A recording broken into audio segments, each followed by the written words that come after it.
Okay, and test and an audio check. Should be working. Decided to actually use the stream starting page for at least a moment before I started. Let's see if the YouTube update's there. Okay, yeah. Okay, and I can hear myself. All right, that's good. So, Alex here, ready to do the billionaire busting.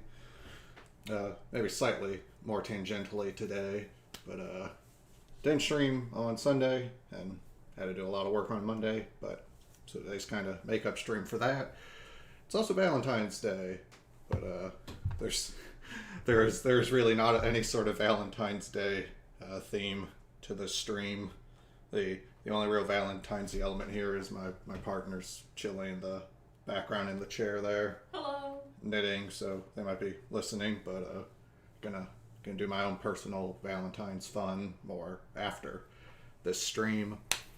And before we actually had some thoughts on what content gonna look at before we also get into doing the charity. So from the title, what I mentioned this on the last stream I did, the YouTuber Aamon Animations, who I am a fan of, and I think I'm even giving money to his Patreon. I don't have a ton of people I give Patreon to, and it's not under the Billionaire Buster name because I was giving people money on Patreon long before I started this channel. Roll my sleeves up. I'm a bit warm. Yeah. The weather has become much more spring-like lately, so it's actually like, it's better than it was a month or two ago, because a month or two ago shit was like 0 degrees half the time, and that wasn't fun. Had a 0 degree Christmas Day. It was bleak. And while I was looking at the Aamon animations, I also thought about two other artists, creators that I like and find interesting. So I added a Junji Ito to the title, and I can't think about one of these guys without thinking about the other. There's also Eli Valley. We'll do some discussion on their work, maybe kind of alternate, flip through. Probably don't think we'll do like every Aamon video, at least not today. Might skip around a bit. The most recent one, Yeet Off, is really, really good. I like it a lot. But I guess so kind of the focus today is going to be a bit on like art, political art, and just I'm an artist. I got my own perspectives and views on art, and art can be interesting to talk about. And art talks about politics, and a lot of politics can end up talking about or being related to art in ways. And art's a very good medium for like self-expression, or for expressing ideas, or for just a way to try to like share or convey like information or a feeling or a vibe. Art is very good at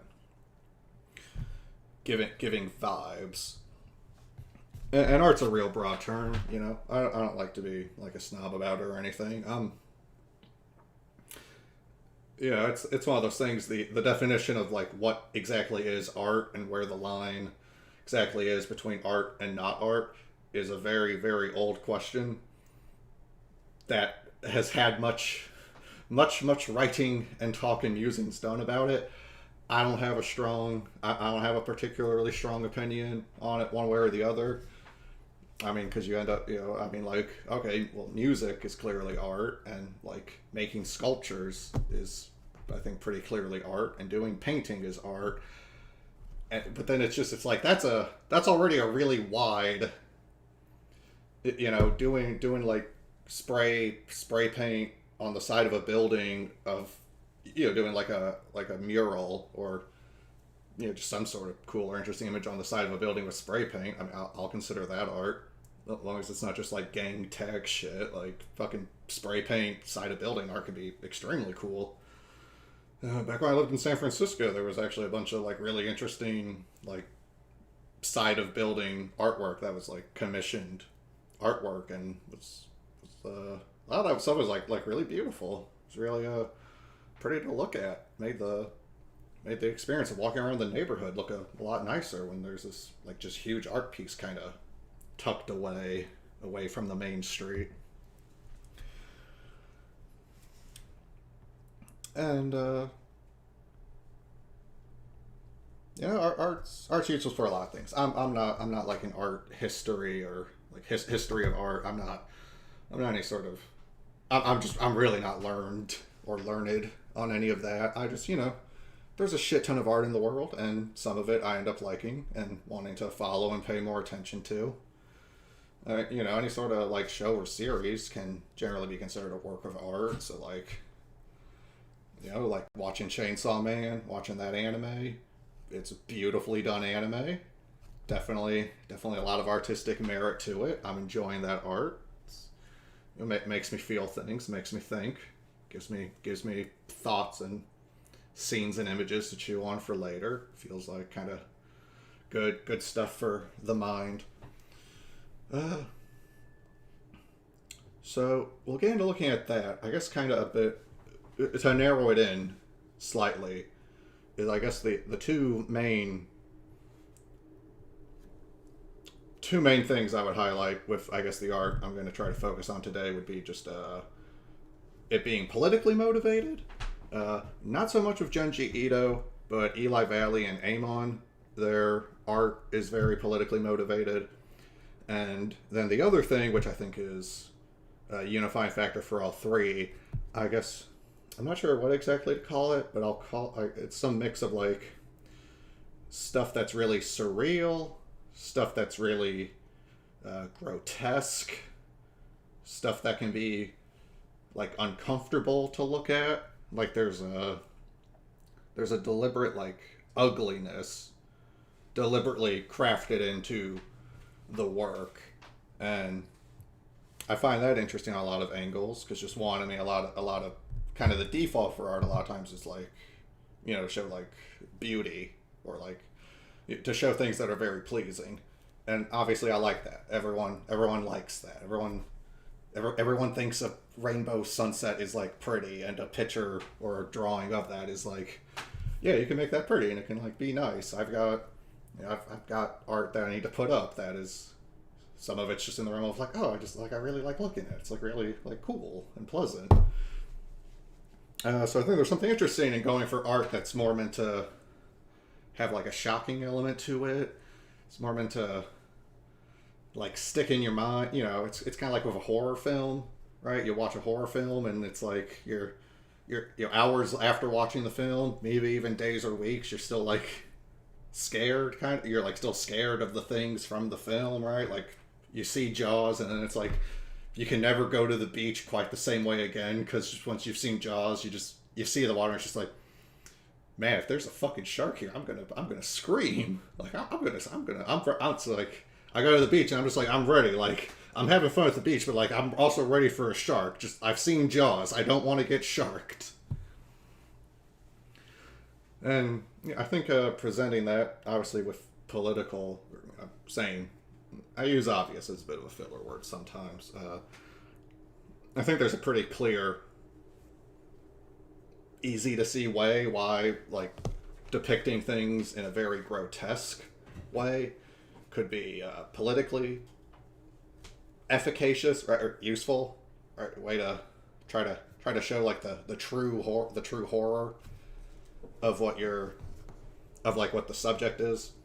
And then Junji Ito's case, he's more, if you don't know him or aren't familiar with him, he's like a horror creator. His work is generally like horror related, short, scary stuff, sometimes longer series. There's been some animated adaptations of his stuff. A lot of his stuff's like manga, so it's, drawn black and white images.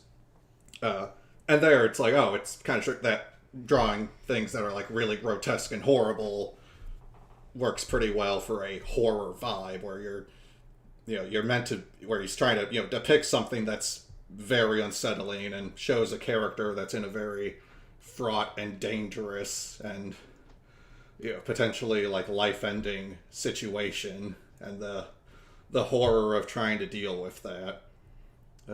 Something I like with Junji Ito's horror, which we'll get more into, but I like that a lot of times in his horror scenarios. I'll put it this way: I think everyone's like aware of like the horror tropes where characters do stupid stuff, and then that stupid stuff obviously leads to them getting killed, and that can be kind of annoying if that's just like what the horror is hanging on. Right? Like if a character says, let's split up to cover more ground, and then they split up, and then one of them gets picked off while they're alone, and it's like, what the fuck more ground are you trying to cover where splitting up is, right? Or just when people like, don't have knives on them, even though it's like, oh, there's a spooky thing outside, let me go outside armed with nothing to go, who's there? And it's like, bitch, you walked past your kitchen, like bring a knife. So just something I like in Junji Ito's horror, I bumped the mic there, is just that I like that he'll craft situations where they do seem like genuinely hopeless, right? Like I guess it's like if you own a gun, Friday the 13th, or let's say like the Halloween film, Mike Myers, like there's a reason in the first film he's targeting a group of teenagers while like most people are away doing Halloween activities, right? Because it's like if you have a gun, say you had like a gun, you have a gun at home.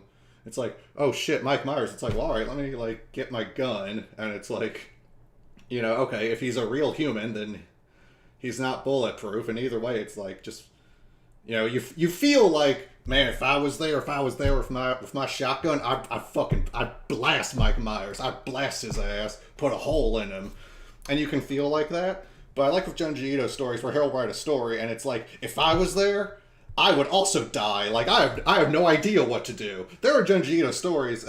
Sometimes his shit can get a bit, like, weird or ridiculous. Horror, it doesn't always quite hit. But he'll write a story where someone's just trapped in their house because there's, like, a horrible calamity going on outside.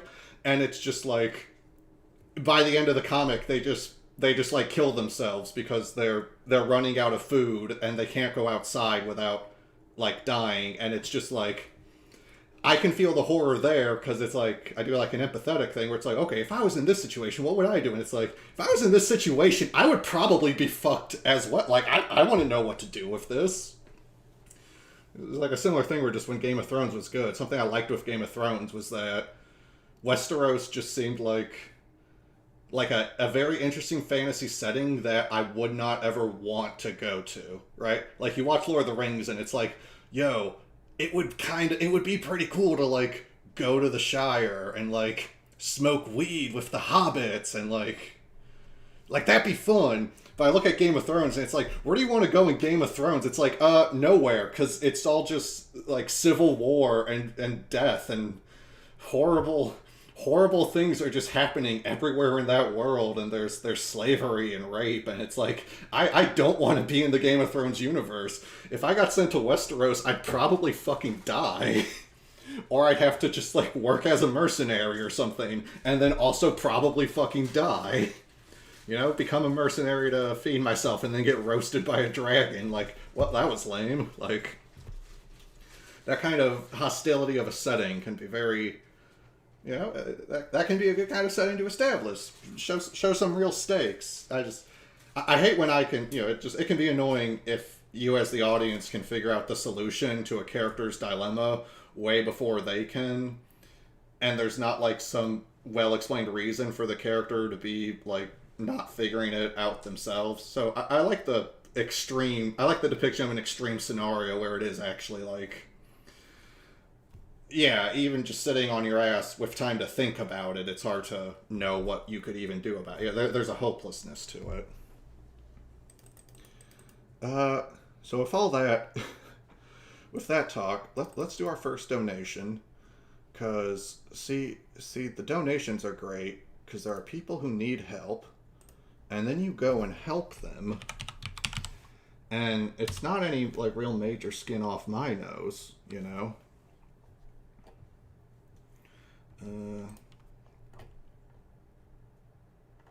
Okay, well, searching trans gets me a bunch of things for organ transplants. Let's search LGBT. What happens if we search LGBT?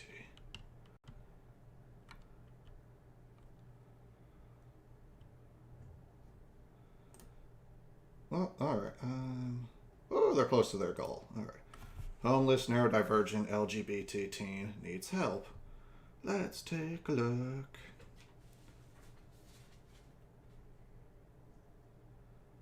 Okay, so came out as LGBT to the parent, and what? A conservative? Someone who's conservative being bigoted and treating their own family like shit due to their bigotry. Frankly, I'm shocked. I would never imagine such things from Christianly folk. What's the saying? There ain't no hate like Christian love.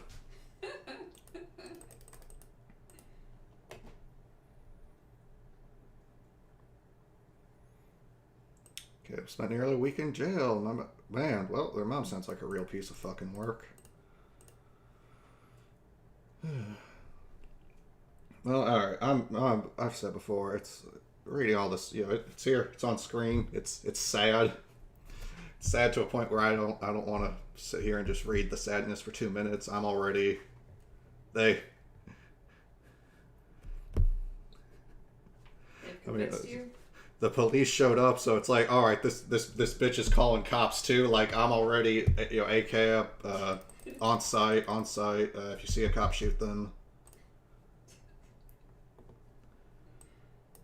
If you see a cop in GTA Online, you should shoot them. That's what I'm saying. It's about Grand Theft Auto 5 Online, brought to you by Rockstar Games. The sponsor, actually, we are officially sponsored by Rockstar for this stream now. Make sure to pay the microtransactions so that you can get digital goods to hopefully enjoy your life a little bit. Because if you don't get the digital goods, then the game's like not fun without them. See, that's how they fuck it up that way. So it's really good. There's only 10,000 other games you could be playing, so ones that really try to like get all the money they can out of you instead of just offering a like consistent core experience. Those are the best games because they ask the most from you, so it's like really costly to yourself to play them, and that's really interesting. I'm completely just fucking ad-libbing here if you can't tell. But we made that donation. Posted on the Facebook. And now if I hit a refresh there. Yeah. And see, oh, look at this. It was 4 days since these two donations and in a month since that one, right? Like people, you know, a lot of GoFund, I don't know the exact stats. I'm sure I could find them somewhere, but a lot of GoFundMes don't make it. A lot of them don't get fulfilled, and it's not just ones that seem kind of dicey or silly. I mean, a lot of... here's someone who's got a fucking terrible home situation. Their home situation is so bad they don't have a home situation anymore. Like, that's awful. And I mean, in the grand scheme of things, $4,500 is not like some tremendous amount of money. It's not an insurmountable amount of money. I mean, through 42 donations, we've gotten most of the way there to start with. And that's kind of my general critique of the capitalist system. It's a bad way to allocate resources. Elon Musk has billions of dollars, and Caleb here is homeless trying to get through their last year at high school. Like, fucking needs are not being met in the capitalist system here. It's pretty cringe, pretty lame. And I am just getting too warm for whatever reason, so even though I'm just wearing an undershirt, I don't think it really matters. Yeah, I am just actively starting to sweat. Can you hear me in the background? I can hear you a little bit. I don't care. It's fine. Oh, okay. And the kitty's sitting on you. Oh, he's a cute sleepy boy. I just don't know why I'm so fucking hot right now. So I'm just gonna slip a bit. Talking about billionaires, they suck. Yeah, I'm gonna pull my pants up too. I don't know why I got so hot all of a sudden.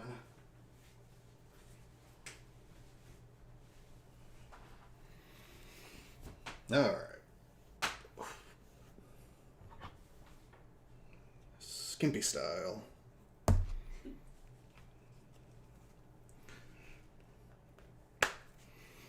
Alright, so let's see. Well, in a second. Then we'll do a couple Aamon animations. I think probably like kind of bounce between our 3 topics here for a bit.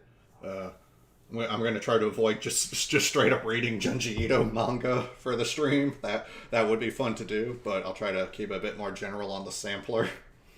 Because, I mean, I could just stand here and read Junji Ito manga for 2 hours. There's a lot of stuff he's made that I haven't read. Dude's been doing shit for decades. But before we do anything, and Aamon has a video that's kind of about this moment, but I don't know if I've ever talked about it on stream, but there was this real funny thing where there's this cowardly liar guy called Steven Crowder, and his thing is that it's like he's like a real worthless bitch, but like his audience doesn't get it, so that's kind of funny sometimes.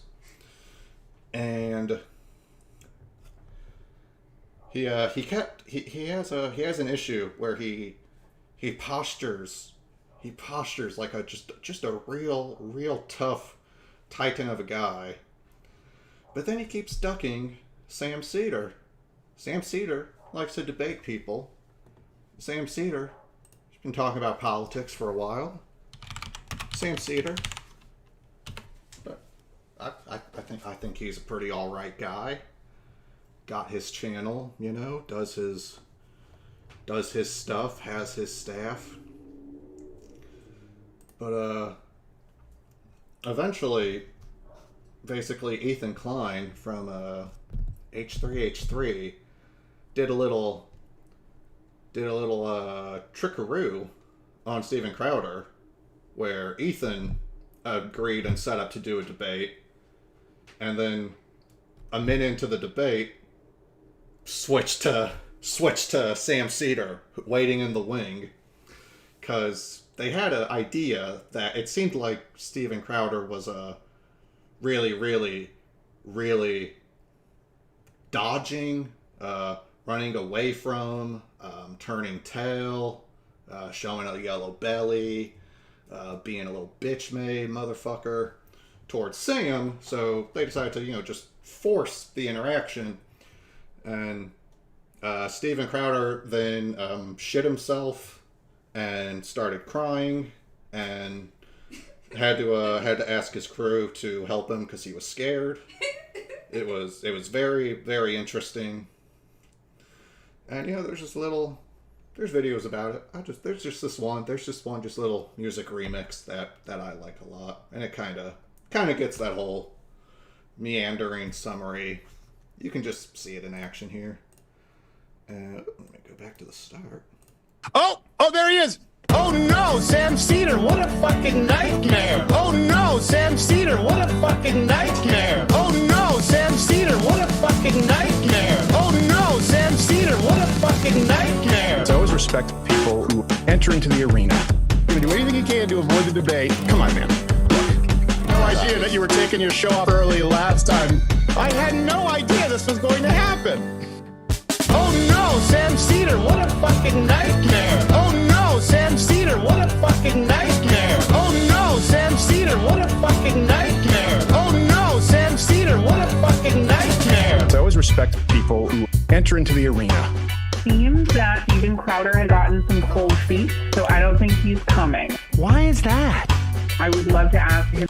So yeah, that's there's a annual convention thing called Politicon, which people go there. There's a lot of debates between opposing political figures. Sam Cedar, I think, has been to some. And there was like 1 year recently where it was being set up, it was like planned that Sam Cedar and Steven Crowder were going to debate at Politicon. But for some reason, Steven Crowder had to pull out.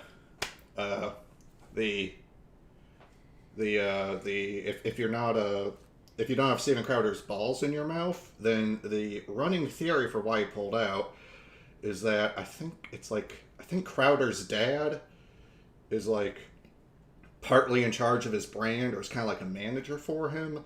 And I think the idea is that Crowder's dad told him, don't debate Sam Cedar, it won't go well. Which while very cucked, is also I think an accurate assessment of risk. But and that's just kind of a fun idea that Crowder was going to go and embarrass himself, and then his dad had to step in and be like, I don't want to see you get hurt like that. that's my headcanon. I don't know. Maybe Steven Crowder just like stepped on a Lego and needed to go to the hospital for treatment. Myself, he's not even answering anymore. Oh no, Sam Cedar, what a fucking nightmare. Oh no, Sam Cedar, what a fucking nightmare. Oh no, Sam Cedar, what a fucking nightmare. Oh no, Sam Cedar, what a fucking nightmare. Oh no, Sam Cedar, what a fucking nightmare. Oh no, Sam Cedar, what a fucking nightmare. Oh no, Sam Cedar, what a fucking nightmare. Oh no, Sam Cedar, what a fucking nightmare. I had no idea this was going to happen. I thought Ethan was a stand-up guy.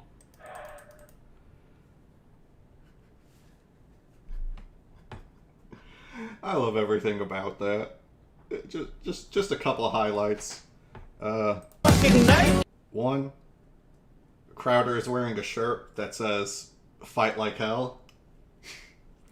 I think that's the name of like a movie. The Daily Wire, or whoever the fuck he was with. I think that was like the name of their new movie. So he's like repping their movie. Okay,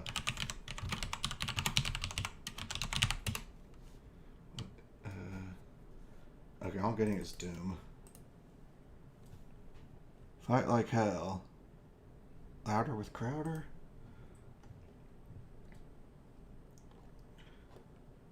Who knows? You know what? I mean, I'm all for Doom maintaining ownership on that term. They're a better use of it. But so his shirt says "Fight Like Hell." He's wearing a gun. He's wearing a gun holster. I can't remember if he actually has a like pistol in the holster or not. But just he's armed and ready. If you don't know too, this right here, that's a bulletproof armor plating. So Spartan Armor System, they're a brand, and that's what's called a hard plate. So that's the stuff it's like normal, you think like normal bulletproof vest, Kevlar vest, you see like cops and soldiers wearing them, right? It's like, it's like a big vest kind of thing, and Kevlar is like kind of a fabric. So it's like that. And that stuff's good at protecting you from like pistols, but more powerful rifles or like armor piercing ammo can go through Kevlar. So then the next step up is you have like kind of a Kevlar vest, but then you can also add these like armored plates in places, so they'll like go over your torso, go over your back. They're fit, they're heavy, rigid plates, so they add extra weight and expense. So usually just have them covering like your core organs, but those are like a hard, thick, like potentially ceramic or steel plate or something. Those are intended to be able to like more actually stop a rifle or some shit. So if you see like pictures or videos of like soldiers that are like out in the field in like a active combat zone, you'll see they have more of the plates on. Because a regular Kevlar vest, if you got like shot by an AK-47, it's like it'll reduce the impact a bit, but like the bullet will still go through it, so you can still easily just die. But just so he's literally got, I'm guessing they're a sponsor since he's got them displayed here, but he's got bulletproof. He's got bulletproof armor on his desk, along with his holster, along with his Fight Like Hell. And then, I think just my favorite thing, my singular favorite takeaway, is just that Ethan cuts over to Sam, and, oh no, Sam Cedar, what a fucking nightmare, is genuinely Crowder's reaction.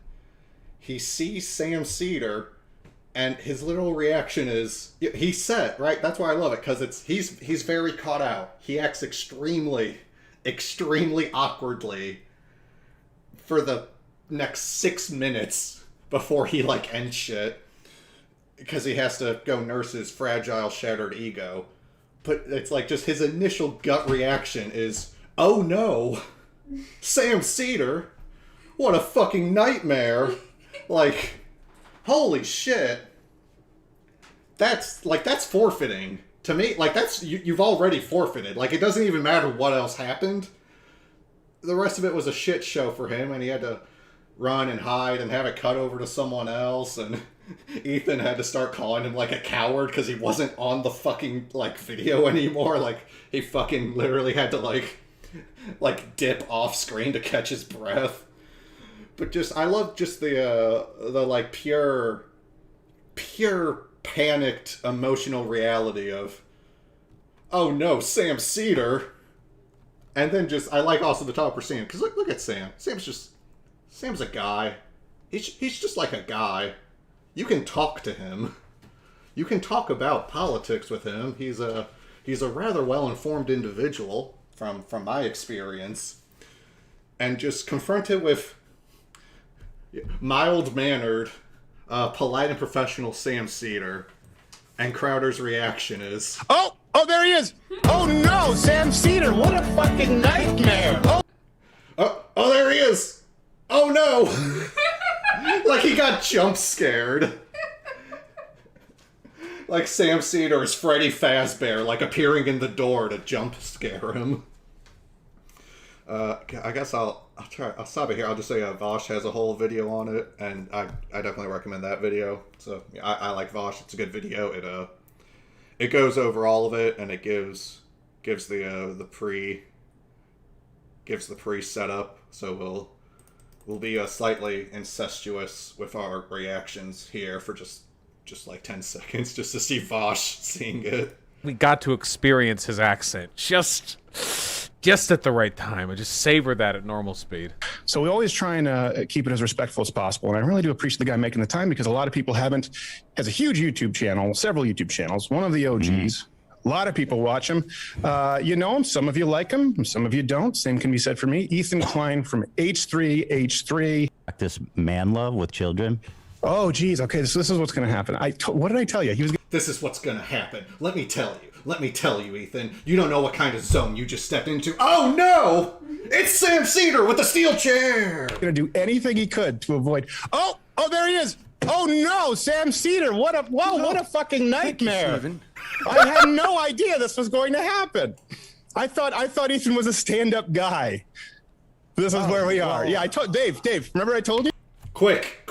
Cut away before Crowder faints. We don't want everyone to see him sweating and crying like he just ate a whole fucking jalapeno.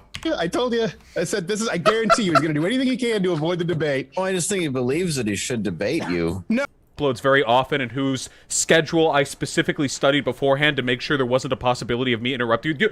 Dude, I don't even know who you are. You're so beneath me right now. Yeah, I'm getting secondhand copium over here. I'm gonna need to wear a mask just to. It's funny, relevant to the debate topic. I'm gonna need to wear a mask just to make sure that I don't get a fatal overdose of the sheer copium radiating off this clown. This is so cowardly. He's throwing off every single excuse that you can give.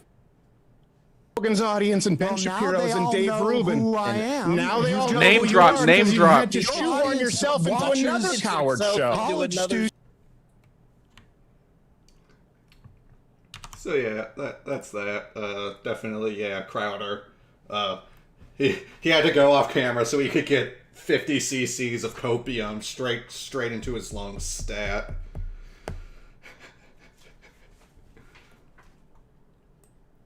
Because as we all know, and if you don't know, you're about to find out.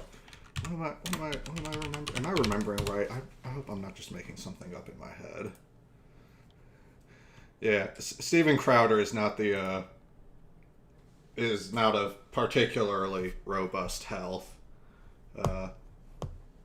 So, they had the medical grade copium and a licensed nurse practitioner who could administer it. They have that on set at all times in case he has an episode of, in case he sees a mirror and recognizes the bitch that is him.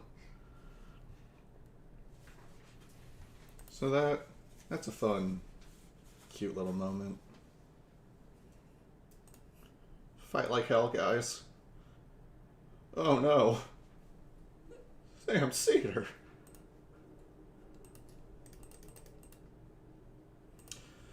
Alright, now to make things simple for a bit. Let's see.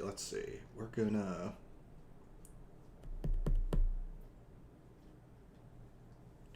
feel like I want to eventually watch all of these, but for the purposes of this stream, I'm gonna just kind of pick and choose to pick ones I recall knowing that just I like or that I know are good. So we can see from his first two. I think it's also start at the bottom, work our way up, because they start getting fucking crazier, and the quality and skill Aamon has goes up steadily over time. But let's start with this one, because 480k views. This is like the early initial success of the Joe Biden calls Raiden. My name's Joe Biden. I'm a Democratic candidate for the United States Senate. And to get hot, I got hairy legs that turn blonde in the sun. What did you say? And the kids used to come up and reach in the pool and rub my leg down so it was straight, and then watch the hair come back up again. They'd look at it. So I learned about roaches. I learned about kids jumping on my lap. And I've loved kids jumping on my lap.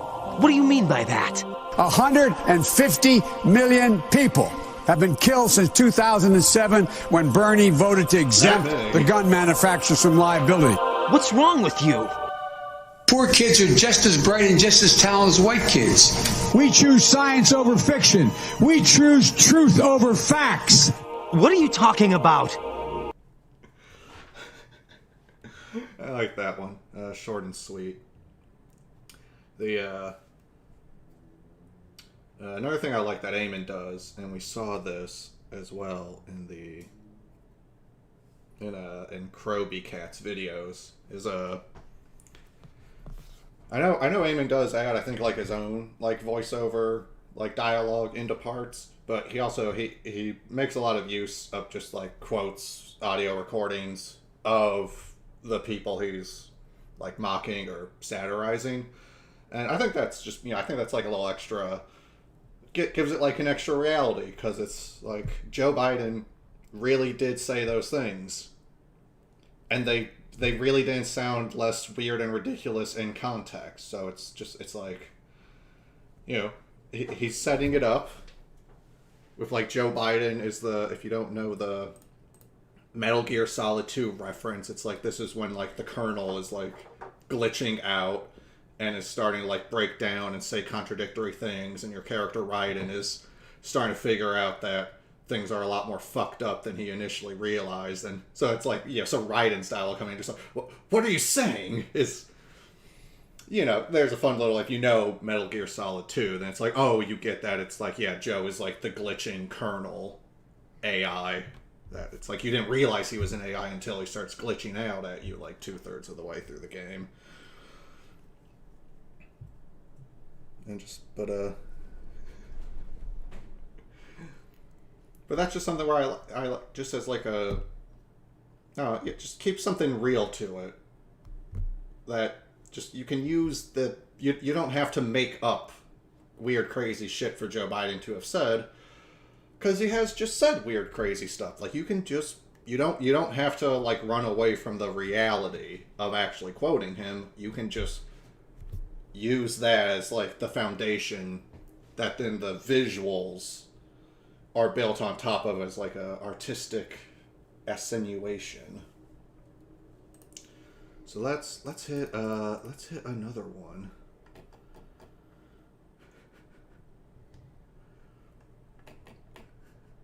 Let's hit let's do Joe Biden phone call number 2. Corn Pop was a bad dude, and he ran a bunch of bad boys. I'm kind of busy right now. Well, folks, eliminate one tax loophole out of $1.6 trillion worth. Huh? $1.4 trillion. Hey, that's not... Out of $1.4 billion. It's hard to even say it, it's so much. Are you under orders from the Patriots? You're a lying dog-faced pony soldier. Why do you keep saying that? My long friend, time friend, and she's a friend. She's been my friend in and out of public life. Anyway. I just remembered something. What? That I've never met you in person. Not once. Who are you, Joe? And what the hell is Corn Pop? Guess what? I ain't dead, and I'm not gonna die. What the hell? Oh, I like that too. And we got the next two on Alex Jones, shorter ones. So we'll go with that. Real first though, I gotta use the toilet.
All right, let's hit 2 on Alex Jones, and then you know it'd be a good time to do donation number 2 for this stream.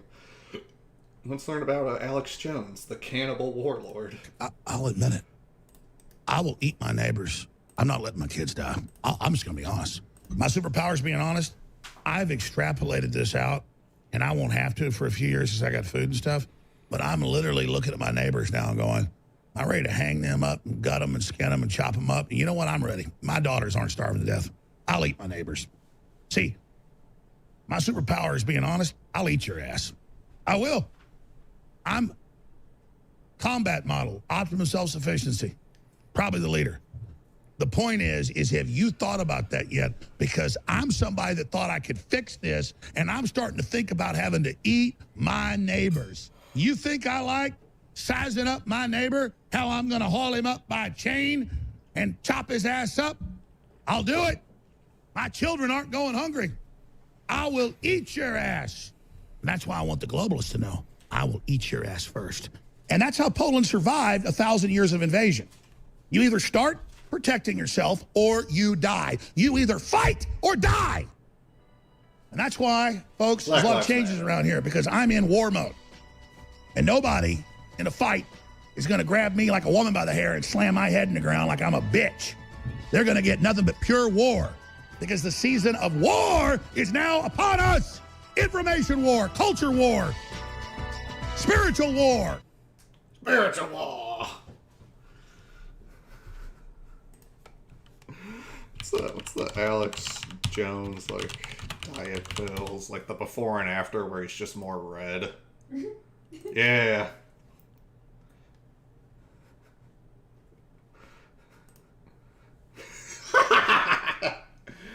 Baby, look at this one where they added 2 more. He's gonna be more red than you can fucking imagine.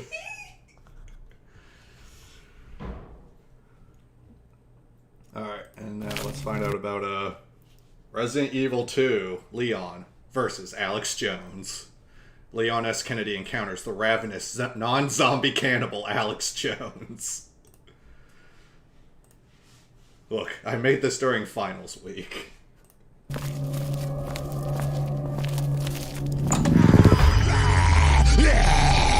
the hell? Come on over here. Step back! You know something? I'm not afraid of you people. Fuck you. Fuck you. God damn it! I will eat your ass. You either fight or die.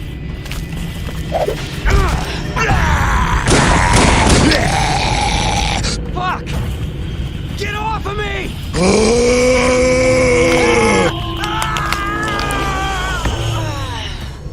That's why I want the globalists to know. I will eat your ass first. Buy Brainforce Plus today, scientifically proven to raise your T levels and your IQ score. Created by an elite team of Christian scientists, every capsule contains a small dose of the T-virus. Brainforce Plus, it will turn you into a tyrant.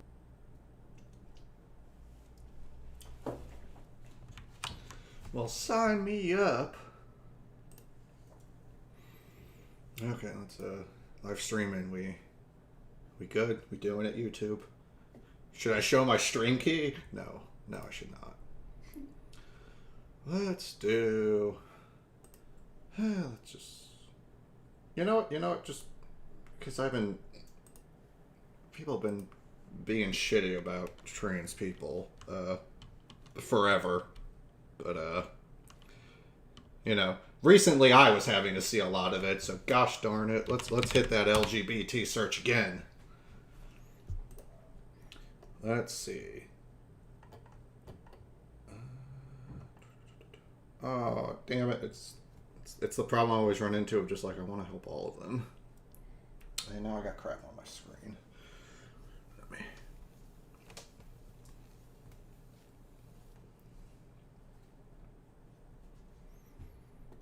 What's going on here?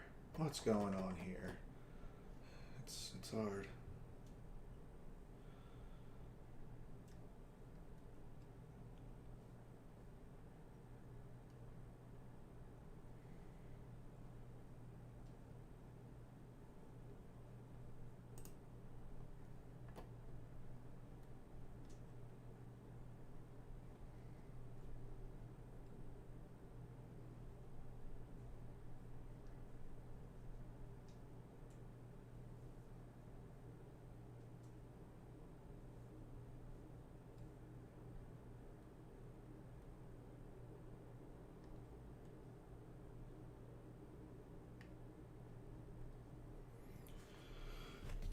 Alright. Damn. Yeah, sounds like they're definitely not having a fun time with it. Let's send some care. Send a little $50 care package of $50. If anyone knows a good way to get in contact with Elon Musk, I'm sure he would jump at the chance to help a young person transform their life and be able to live in safety. I know he really cares about like helping people in that way. He's a very good person with that focus he has. Why are you laughing? Why are you laughing?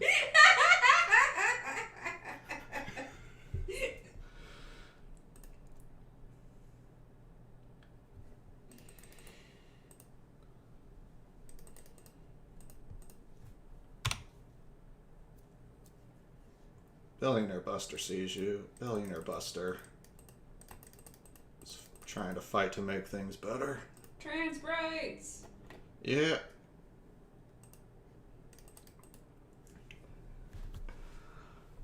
Alright, let's do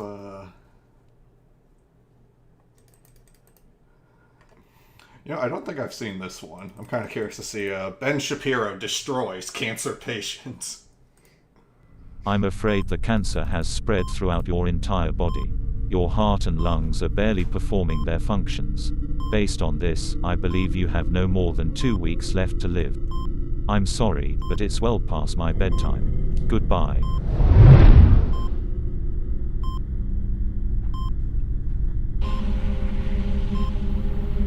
Facts don't care about your feelings. So you have 2 weeks left to live, allegedly. Sure, let's say you have 1 week left to live. That's 1 week of labor costs at your hospital for every employee that takes care of you. That's thousands of dollars that could have been spent on bombing Iran. My master, Ben Shapiro. If healthcare is a human right, why didn't 18th century slave owners put it in the Constitution? Hey baby. Yeah. If healthcare is a human right, why didn't 18th century slave owners put it in the Constitution? That's an incredible question. Yeah. Let's think about it for a second. Sure, you have a right to life, liberty, and the pursuit of happiness, but what does healthcare have to do with that? Just die. Just die. It's like so much fucking easier for me if you could just like stop trying to live. God. Fucking annoying. The epic, sir. Let's say I'm a cannibal, okay? Let's say I want to eat your flesh, okay? If healthcare is a human right, which includes abortion, then logically, cannibalism is also a human right, correct? Let's say I've already consumed your whole family, Mr. Erickson. He said logically. I mean, you can't. Facts don't have your feelings. Hypothetically speaking, what can you do about it? Own him with logic, my master.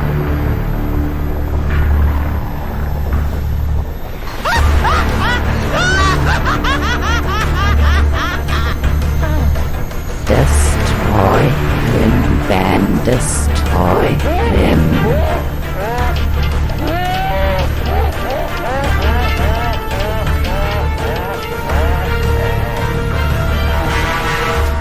I will eat your ass.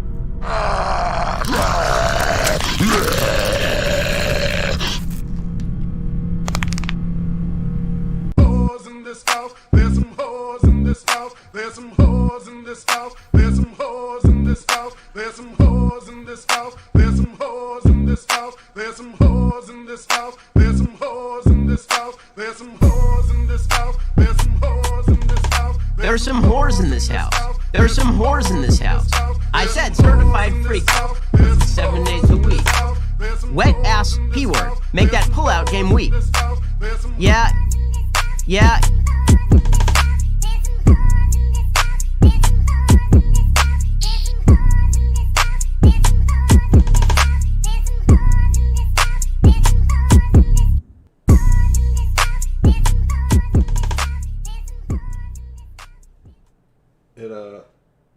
See, I like that video because it really makes you feel like you're debating Benny Shaps. Ben Big B Shapino.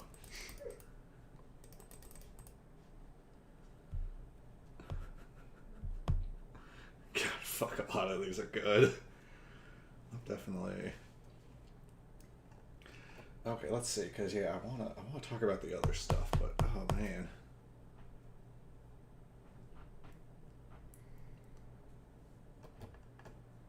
You know, let's pick.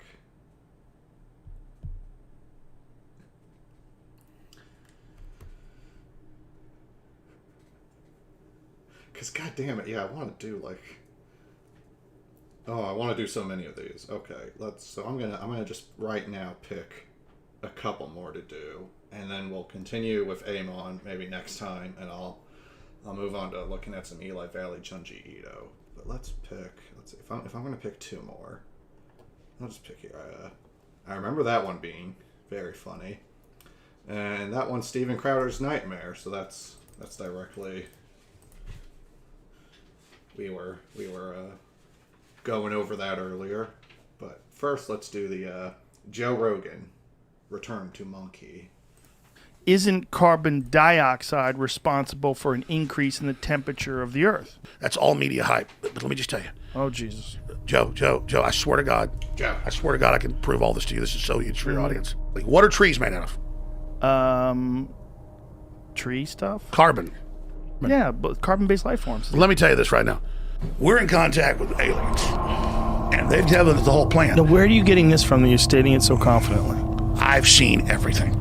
Scientists have proven your brain is working in the fourth, fifth, sixth dimension. And if you can work into those dimensions, you can see beyond it. So what I'm trying to tell you is this. I know you already know all this, Joe.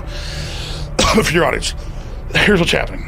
Dogs are very psychic. They're psychic buffers. I never saw that. Can you see if you can find that, Jamie? That seems like you have to be real careful in how you describe these things in 24 hours. They have called in the European Union for the arrest of scientists that question psychic vampires stealing the energy from the kids. Whoa. Sandy Hook is a synthetic, completely fake, with actors, in my view, manufactured. The best way to counter correct speech is wrong speech. You're trying to take my freedoms and lock my ass up? To quote Emperor Palpatine, no, you will die. Orwell talked about this in 1984. He was like, if you ban all the words, if all you will literally you can't have all the, I forget Orwell's words on you can't have an echo chamber. The echo chambers are dangerous. I totally agree. Here's the thing, even if people are wrong, the echo chambers are dangerous. I totally agree. Here's the thing, even if people are wrong about many things, it doesn't mean you can't be their friend. What's important is whoever that person is, they got to be sincere. Now, as soon as you feel like someone's a grifter, you got to cast them out. Ladies and gentlemen, Anthroplex is the newest edition at InfoWarsLife.com. The patented nanosilver we have, this stuff kills the whole SARS corona family at point blank range. We have developed the ultimate male vitality supplement with 8 concentrated super herbs. DNA Force, ladies and gentlemen. X3, now available at InfoWarsLife.com. Alpha Brain, it's 100% legit. If I go to a UFC and I don't have Alpha Brain, I panic. It is got all the... Yeah, I just have to issue a slight correction there. I believe it's actually been recently confirmed that Alpha Brain is 200% legitimate. Actually, just to add some context there. Bone broth and so much more. This is why the ancients, they believed, had such better bones and so much healthier. You look it up. You could freeze this. This would be better than like Bluebell chocolate ice cream.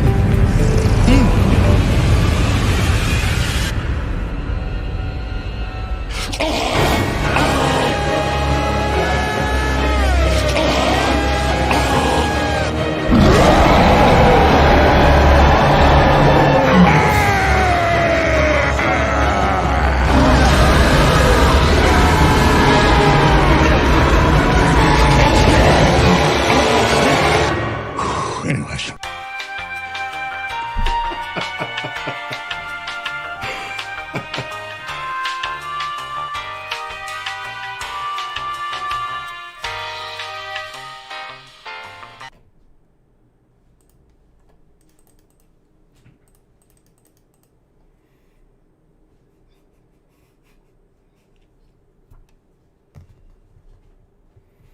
Oh. Mwah.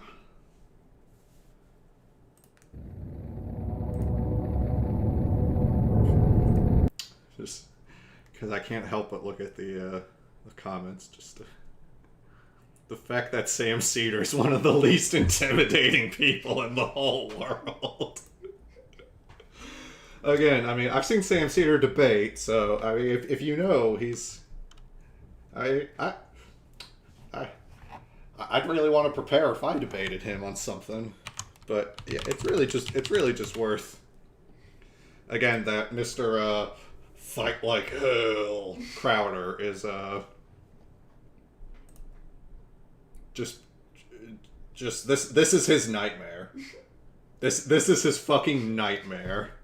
This guy, this fellow right here, is Steven Crowder's nightmare. I guess Steven Crowder is just an exceptionally weak and pathetic individual. You know, it adds up. If you look at the data that's out there, it adds up. Mainstream media doesn't talk about how Steven Crowder's a cuck, but people know. People have seen it with their own eyes. That's why we have to eat them in Minecraft.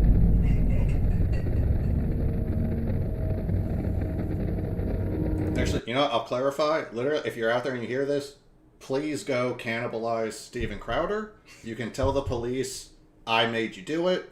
I'll deal with the consequences. You just got to be the one to go out there and just eat him raw. Ah! I give you my blessing. Okay. Right. All right, let me check this. Okay. All right, I'll give you a countdown and then I'll... Oh, goddamn. That was the other... It's... Because of how much Steven Crowder was ducking it, it's like Sam Cedar, like, pre-recorded his show that night. So it's like... He's making fun of it there. That, like, that Crowder is, like, checking that Sam Cedar is still, live on his own show, busy doing stuff, so that he for sure isn't gonna get ambushed. Like the man was taking active steps to avoid having to talk to Sam Cedar. Because he's the fucking Nightbringer. 3, 2... All right, okay, I'm really glad to have my next guest on the show, and I've always said this, I always respect people who enter into the arena.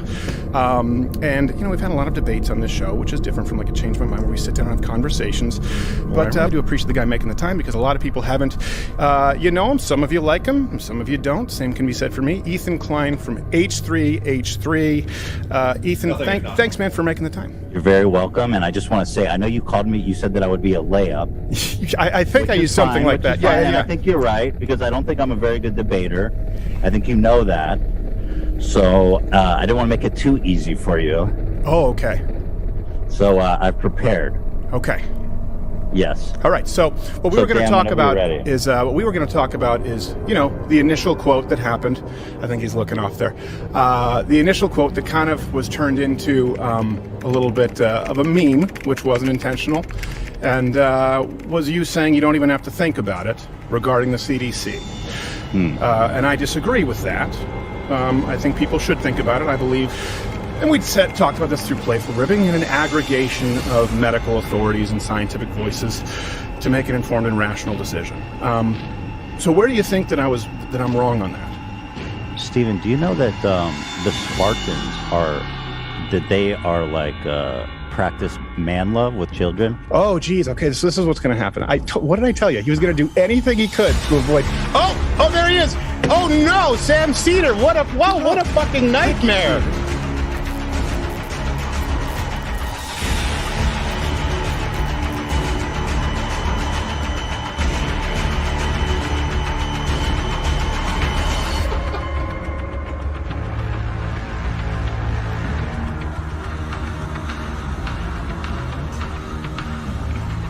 Come on, Steven. Wow. I think we need to have a meeting with his dad. Irony alert, Steven. Stop being a bitch. Stop being a baby. You're like, come on, Steven. I think he lost the right to those holsters. I think he has to retire them. Oh, sweetie. What kind of a pussy am I talking to? What happened to you? Bro, it was a dope movie and you're a fucking communist. Can't wait for Avatar 2.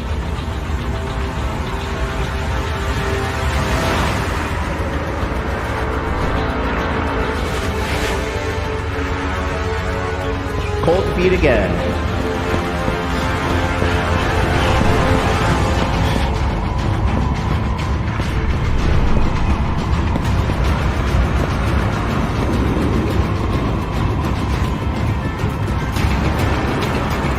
He needs that to win the debate. He needs a rock.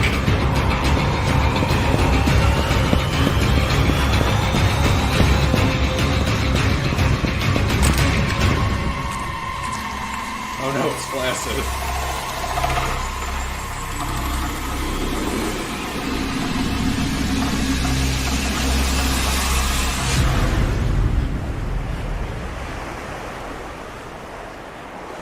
Brain, you're acting kind of weird today. Oh, last thing I'll mention, Steven Crowder was, at least for some time, the voice of the character Brain on Arthur, the children's animated. So here's Art.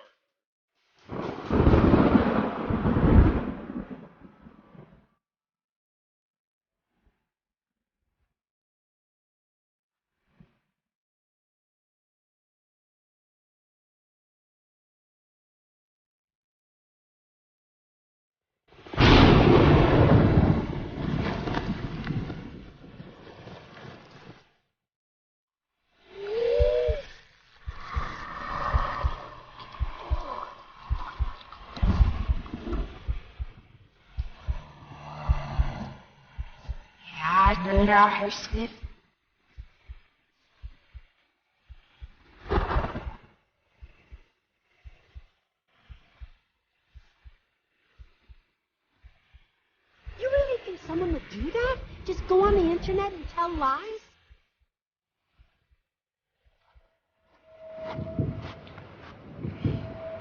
Guy pals.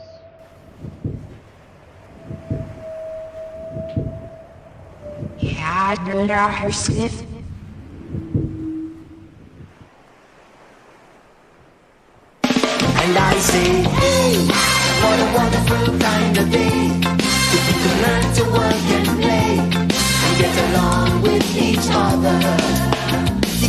Listen to your heart, listen to the beat, listen to the rhythm of the street. It's a simple message, and it comes from the heart. Believe in yourself, for that's the place to start.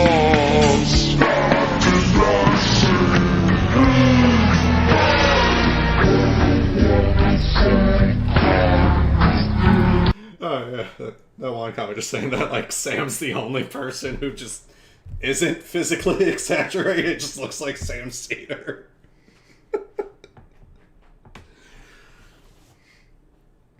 Oh. Shit, let me see. I'm trying to think. I might just want to just kind of keep doing the Aamons. You know, all right, here we'll do at least a quick hop over. It's just, you know, I mentioned them. I was talking about it, so I should show them a bit. So I'm gonna do Junji Ito first, because the thing with Eli Valley is just Eli Valley is, you know, he's said it in interviews. It's, you can like tell he's a part of his style is inspired by Junji Ito. There's a similarity there. Yeah, which is like totally cool and fine.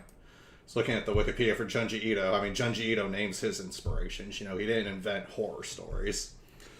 But I figure since Eli was inspired by Junji, we'll look at some Junji first. And, so just with Junji, yeah, it's that kind of thing of just, I mean, okay, God, the fucking Aamon animations, it's, and definitely his, you can see his, the animation quality and the art, the quality of like the 3D models and the lighting and the way they move gets more complex and higher quality and smoother as it goes. So I definitely, Aamon's a treat. I love how just, I guess it's the kind of thing where to me it feels like he's not holding back, like, because his shit's crazy, and so it's, you know, he's not like holding something back. Like fucking Arthur regurgitated a beating heart and put it down in front of Steven Crowder. Like, there wasn't like something more he wanted to do there, but he couldn't. Like, no, that was the fucking full artist vision right there. And I respect someone who's willing to go forth in the ring and fight like hell. Triggered with Bill Maher. That's one of his more recent videos, baby. It's called Triggered with Bill Maher. Oh boy. I like that title. Yeah. Tonight on Triggered. But so Junji Ito, he's a Japanese dude. I think Wikipedia said he's like 59, so he's been doing his manga shit for like, I think around like 3 decades, give or take. And yeah, we can see with Junji that Junji does, like, he'll do really gross, extreme, creepy, unsettling, discomforting things. So we're just, you know, we'll start with just what Google Images gives us. You know, actually, because there's a popular meme. I think this is the way I fucking found out about Junji Ito. If you've ever seen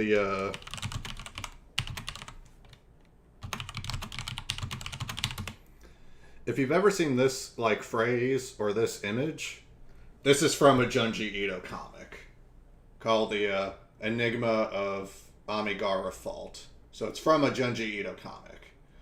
This is my hole. It was made for me. And then he sinks into the hole and no one can get him out, and he just sinks further and further away, and there's more and more holes. It's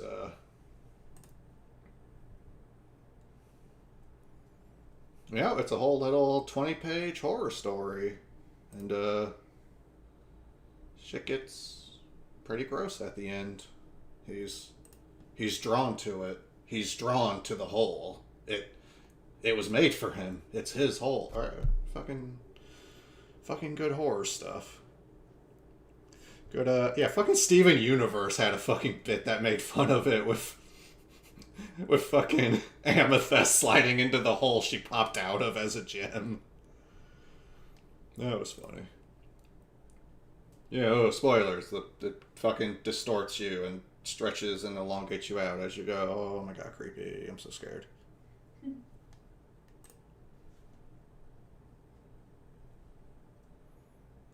But, yeah, so Junji does horror stuff. Let's just look at some art. Let's be a bit grossed out. Let's look at, someone whose skull is being consumed by a infinite spiraling well. That's a little spoopy. Imagine you go up to someone at work and you're like, hey, did you catch that new, and then they turn and it's like, ah, I'm gonna fucking die.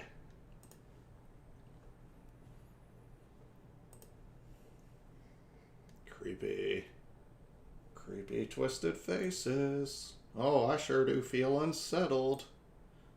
I'm not safe here. It's not safe. I don't want to be in this house. Not with this thing.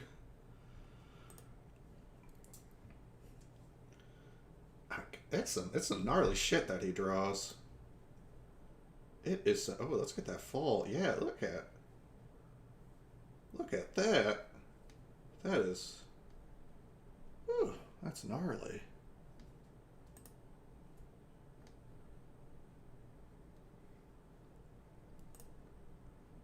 Just, all kinds of things. Just all kinds of subject matter. It's horror thing. So, it's a lot, there's a lot of general, horror, creepy abandoned houses, medical experiments gone awry. There's a lot of, the art's already fucking crazy. He doesn't need to reinvent, every wheel every time all at once.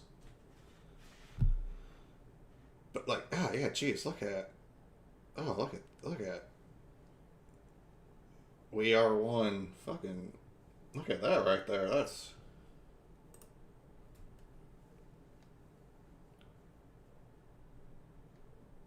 I don't even know what fucked up corpses I'm looking at there. That's fucking crazy. It's like so crazy. Oh yeah, I think this was official Pokemon related artwork he did, where it's of one of the ghost Pokemon, and so he fucking drew it stalking a girl. Yeah, this is the I know I've read this one.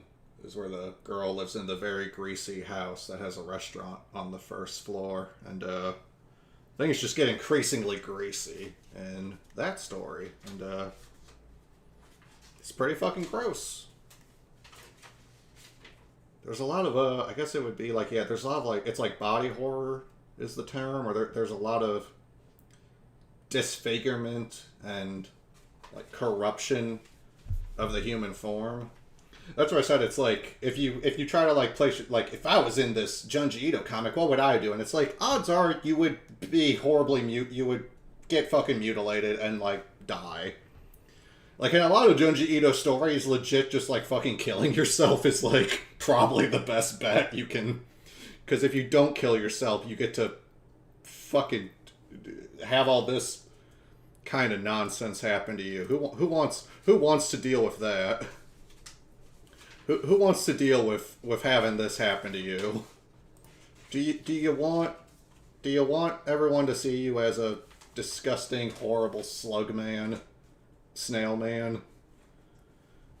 God, that's unsettling. Someone put him out of his misery. Holy moly. That's a crazy thing for someone to have. And I keep saying the word fucking crazy.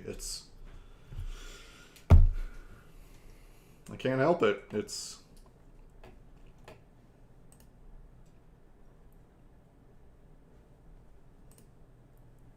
yeah, fucking what's this one? This one's Gyo. Gyo's a cool one because Gyo's a series where it's 6 comics or something. So it's a bit of a series. There's a bit more of a plot and development where it's all the sea creatures are steadily coming out of the sea, but with like fucking weird like insectoid legs and stuff, so they're like overrunning the land, and it's like, and then like fucking sharks and octopuses are running around on land, and but they're all also like kind of weird undead, like it's like they're being piloted like by the legs, so like you can't, like just shooting them doesn't necessarily kill them because they're all like these walking undead like zombie fish that are just swarming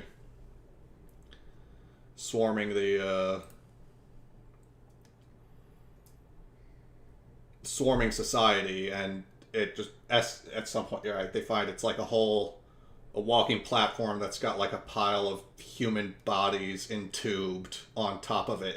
It's really gross. Like, Geo is one of those situations where it's like, if you were in Geo, it's like, what would you do? And it's like, I'd probably fucking die is what I'd do. I'd probably end up on one of these fucking piles, unfortunately. You know, I like to be a badass and all, but like, shit, man, I don't know what to do about that. Guns can only get you so far. At a certain point, you're dealing with issues that are resistant to bullets. Ah, see, that's a fun little edit someone made. But this is like, yeah, the character's getting, you know, he looks outside the window of the house and there's a fucking great white shark walking around. Like, you know, great white sharks are like 20 feet long, and this one's on the land. What do you do about that? It's a real problem when the shark can get out of the water, you know?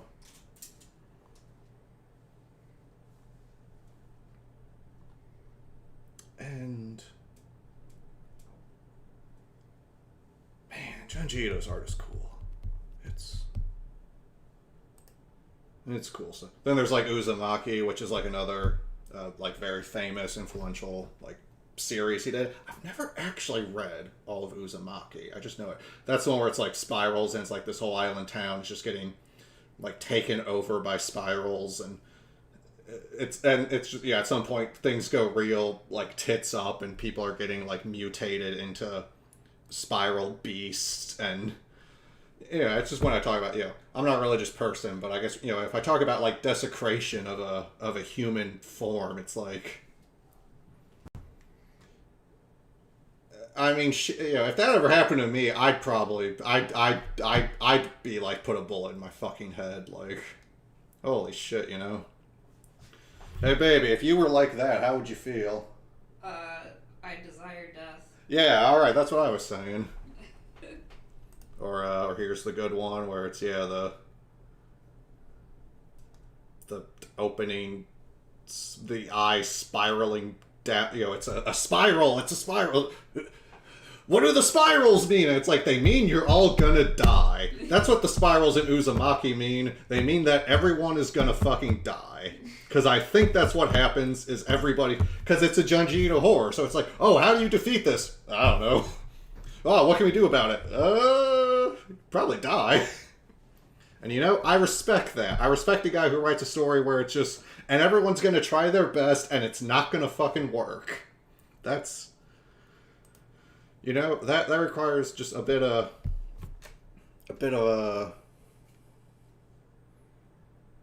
what's the word I want to use? Just like commitment, like a faith. Just you gotta willing to stand on like, oh, and then there's a happy ending, so it's ultimately satisfying. It's like, no, read other shit if you want that. He's not doing that. You want a happy, satisfactory ending that, you know, nicely and neatly wraps everything up? Don't read this then. This is horror. Having things be wrapped up and our protagonists are able to defeat the evil and overcome the odds, yeah, that would be satisfying. Which wouldn't be very horrifying, would it? This, though? Yeah, I'm horrified of this, because if this comes at me, if I'm walking through the woods one day and I see this, I'm going to piss myself, scream, and run away, because I don't know what to fucking do about that. Fuck that. I'm scared. I'm looking at this right now and I'm scared. I'm looking at this right now and I want to like click on something else that's fucking... Oh yeah, I think I know. I think this photo, if I'm remembering right, I think this is a self-portrait of the artist. So that's him drawing himself, but in his style. Here, baby, you see that? Oh wow! That's Junji Ito drawing Junji Ito. So he made himself look fucking horrid. Yeah. Which again, it's like, hey, respect. He's draw me. All right, I'll look as fucking horrendous as anything else out there. Oh. Ooh. What are you doing, you crazy little slut? Oh no. That's a problem. What's gonna happen to these folk? Oh, okay, see, I think that looks like this is probably our protagonist chick for this one, and she people do sometimes manage to like deal with the scenario. It's not always 100% hopeless. You know, it keeps you on your toes. Sometimes the person manages to like get away, or it's just some really creepy shit happened and like there wasn't really a resolution to it, but it didn't kill them either. So, you know, it's not that rote. God, what the I don't even know what I'm looking at.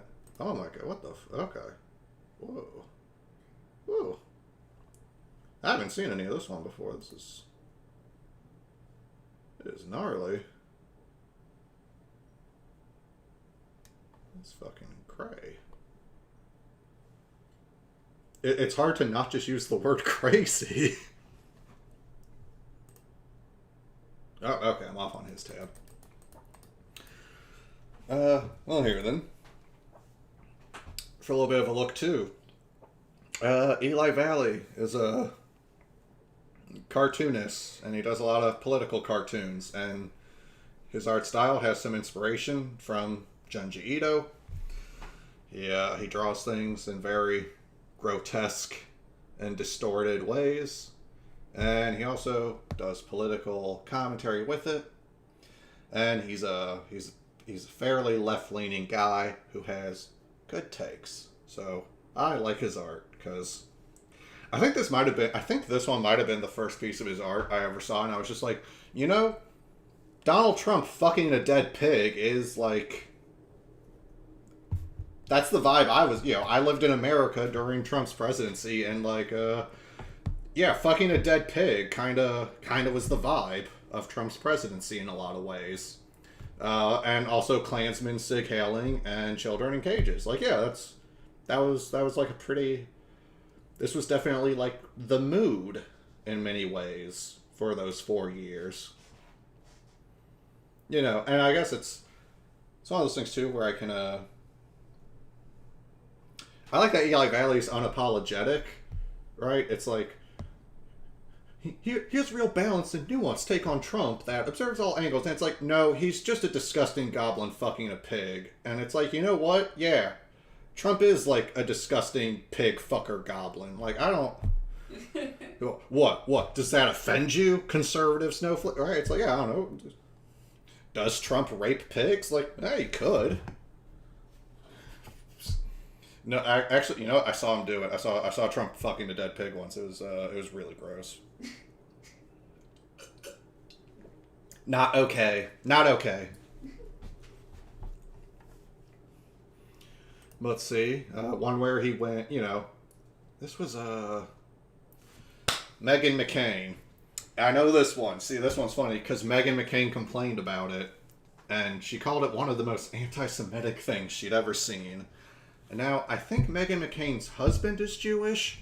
She is not. And also, because he does a lot of art related to Jewish topics in Israel and anti-Semitism, Eli Valley is Jewish. He is Jewish. So there was another kind of meta outside element of it's very funny that Christian Meghan McCain called a piece of artwork mocking her, done by a Jewish man, the most anti-Semitic thing she'd ever seen. I guess that bitch doesn't know a goddamn thing about anti-Semitism. Shock of shocks. But, the things she said about the Holy Land, that refugee girl wants to exterminate us Jews. And then it's like kind of like Meghan McCain, right? She's got the Christian necklace, but she's holding a star and pouring out matzah and A Christian's Guide to Cedar. Like, she's got all this Jewish paraphernalia, but she's still clearly a Christian herself, but then she's, you know, trying to complain about whoever the threat to Jews is. That's good. I like that.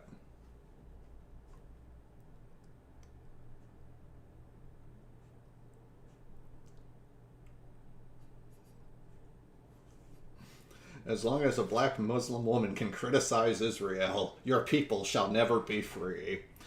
So here he's making fun of, like, if I'm interpreting it, he's making fun of right-wingers complaining and trying to cast Ilhan Omar, Congresswoman Ilhan Omar, as an anti-Semite because she is critical of Israel. And stance on this channel, the Israeli state is pretty fucked, and I don't like anything they really do regarding Palestine and the Palestinian people. So, like, bite me.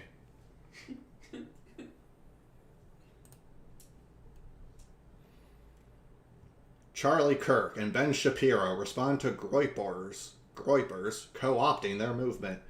Literal Nazis are crashing our events now? Why, that defies all manner of facts and logic.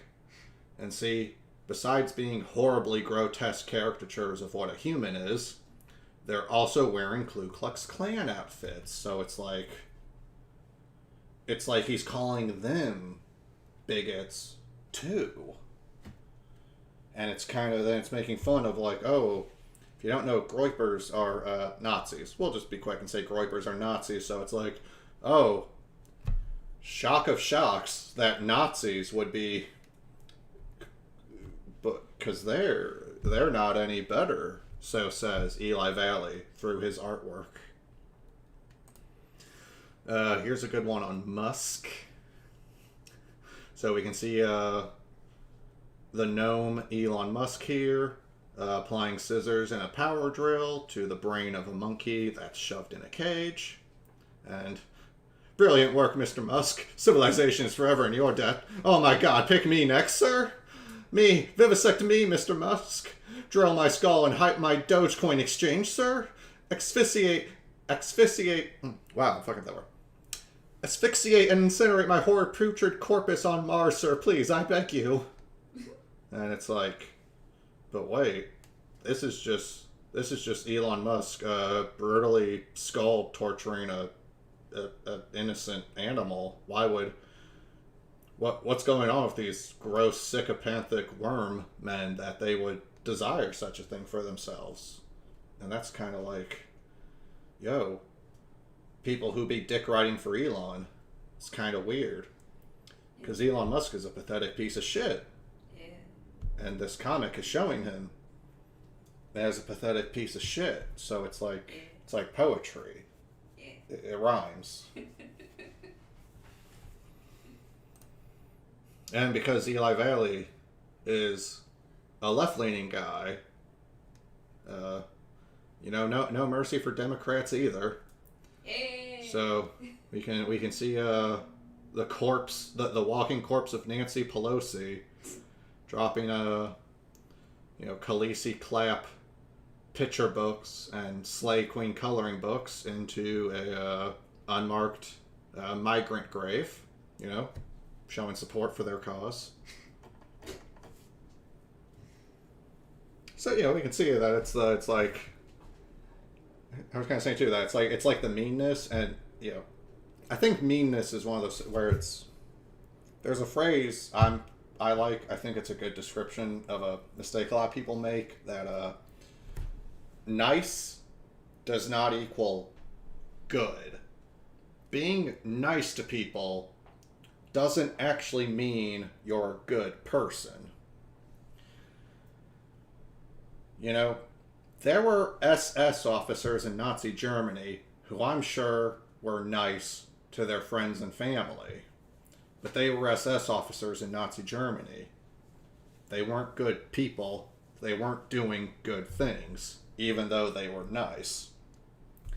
And conversely, because I don't like civility politics, it's kind of, sometimes it's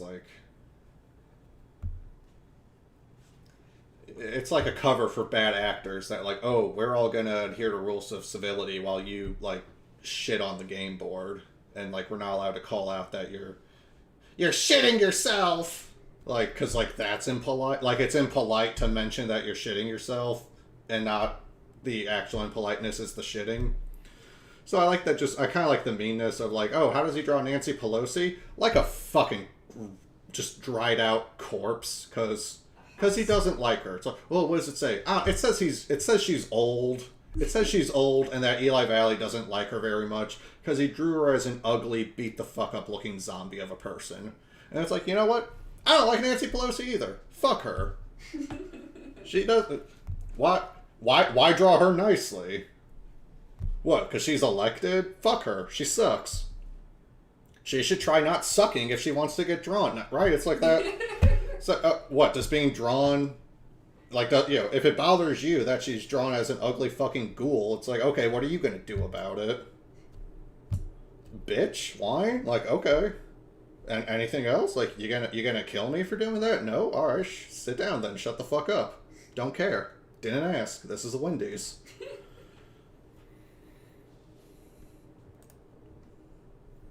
Oh, yeah, I like this one. So here's Trump, and I think it's two of his, or his daughter, and then I think it's like Kushner. I think Kushner is the son-in-law. How could I possibly be a flesh-eating zombie? My daughter and my son-in-law are both human, and they're literally eating a corpse. Because, he's not being nice. This is what Eli Valley thinks of these people, and you know what? I'm with him. I kind of feel like Trump is, yeah, physically on the outside, he just looks like a fat old weird guy. But like on the inside, yeah, Donald Trump kind of is this. He is just a fucking disgusting pulsating mass of tumors. Or it just why be nice to awful people? Like they're awful. Yeah. Oh, he's mean to Trump. Like, what's Trump gonna do about it? Be a stupid piece of shit? Like, already covered there. And again, there's a political message to the vast majority of what he does, and if you disagree with it, then you're probably not gonna like it. And it's like that's fine. Like I wouldn't expect a MAGA hat to like a drawing of Donald Trump in front of the Tree of Life synagogue with a gun and blood and tracking blood out there, saying the Democrats need to fix their anti-Semitism problem. Because, for anyone who's not in the know or not American, if I search, just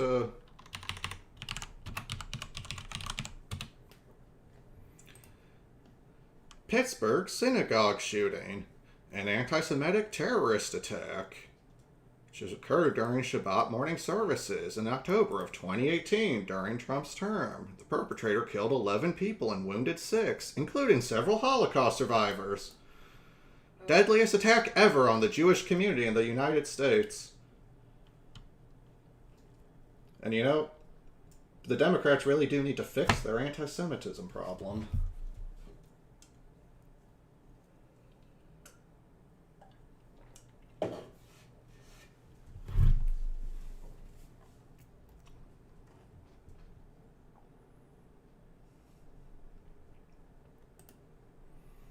I like this one too, where it's Stephen Miller. Oh God, Stephen Miller is. I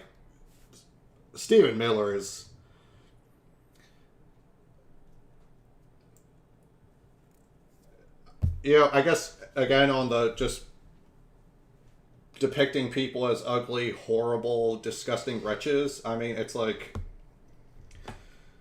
I guess the way I'd view it, just another way to put it, if it's not quite, if you don't get it, I guess I'll put it this way. He's showing Stephen Miller the same respect that he thinks Stephen Miller shows for everyone else.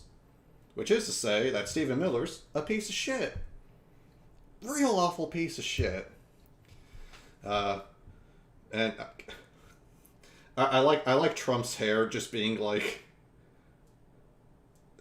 just a windswept pile of like thistles and brand twigs. Like it's just like a pile of refuse is his hairstyle. But I love it because it's just, a little bit of text. Add a little speech bubble or two on there. Add some text. Make it real clear because it's like, okay, Trump and Stephen Miller, and Stephen Miller's a Nazi, and they both have guns. But I just like maybe you'll like this. The text here is it's anti-Semitic to call my Jew a Nazi. You know whose fucking Jew you're talking about?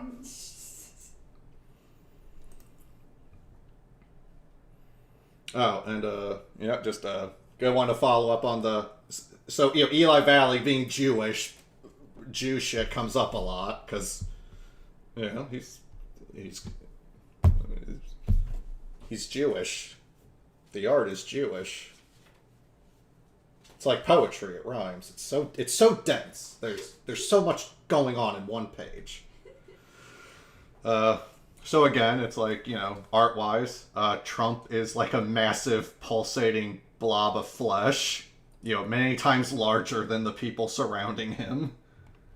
That's mean. That's a mean way to depict a person. Little life pro tip. If someone draws you and you look like this in the drawing, they really, really don't like you. And let's read. This is fun. So Trump visits Republican Jews. Our country's full. We have no room for animals. I would have told your shyster grandparents the asylum program's a scam. Also, Israel's your country. You don't belong here. I love you fucking Jews. You un-American money-grubbing pieces of shit. Because these are Republican Jews, so... And what is, as Eli Valley depicts it, oh my god, Tobias, did he even ask any Republican Jews if they felt like this was a positive affirmation of their personal lives? Oh my gosh, how disrespectful and offensive of him. Let's see, our chosen statements being attributed to the Republican Jews, always a stalwart ally of the marginalized and oppressed. Haha, yes sir, fuck refugees, it's an invasion, an infestation, and yes sir, we don't belong in America. 4 more years, sir. Self-hatred is the beacon of the Jewish left, says the man with the 1488 yarmulke. It's good stuff. Dogged by controversy, Alan Dershowitz is forced to sit alone on Epstein's airplane.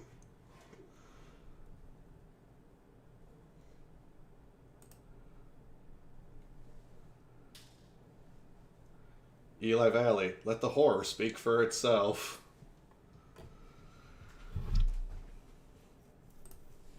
Well, and I guess, here's, kind of talking about civility, and, we can see what Eli thinks of civility. So we have Donald Trump, I think Ben Shapiro, and Mitch McConnell, and they're taking someone who was in a wheelchair and shoving them in a furnace while saying that we must restore civility to the discourse. Because, see, it's like Republican and conservative policies directly lead to death and suffering on a massive scale. And they also want to bitch about civility while they're killing people. Which is tad silly.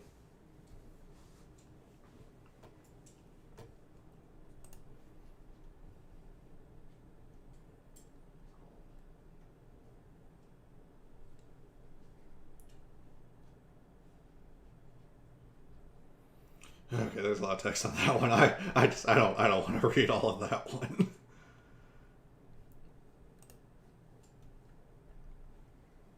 And this is Trump. This is during COVID. And Trump is really just a writhing mass of flesh here. But again, you know, I like it. It's kind of like a reflection of like what Trump's attitude and internal dialogue with himself seems to be, based on his publicly seen actions. Under 2.2 million body bags. Where's my fucking parade?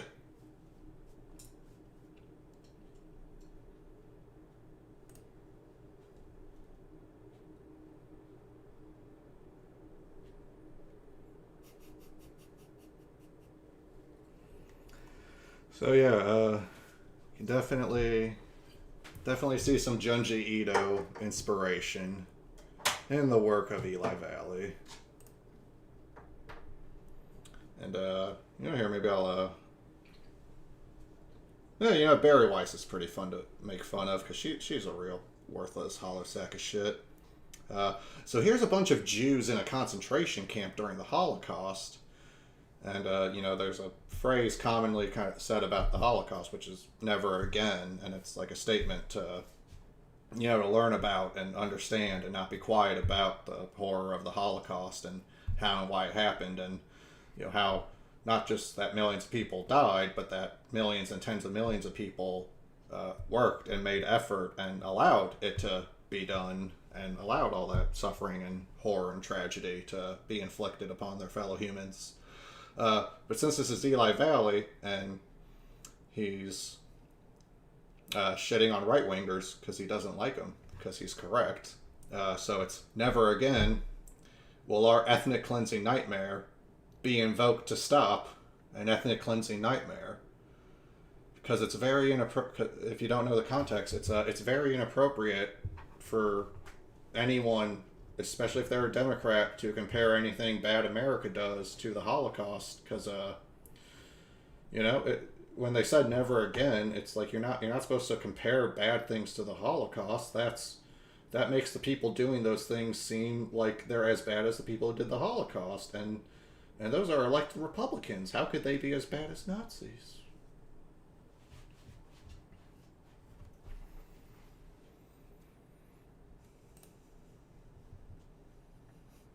So, okay, here's a fun little one. Barry Wise, yeah, that's a real fail kid. I think Chapo's made fun of her a good bit. She's a real just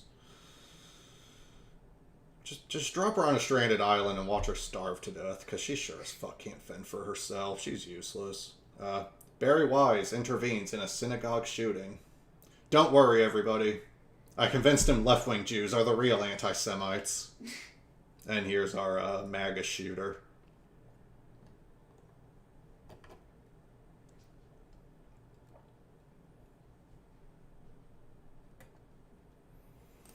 Oh, this one. I like this one a lot, because the juxtaposition, tiny child, the massive the berserk size ice soldier,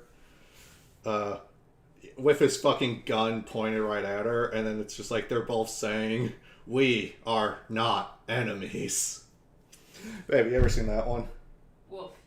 Where's? Yeah. We are not enemies. Yeah. I love that one. I think that one's good. I think that one's really strong. I like this one a lot. So I'm just gonna let it sit there for a second.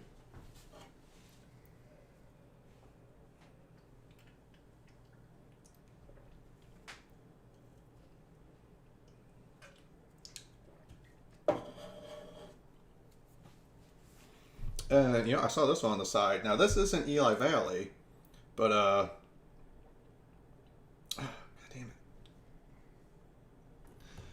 Let me find a full version of that.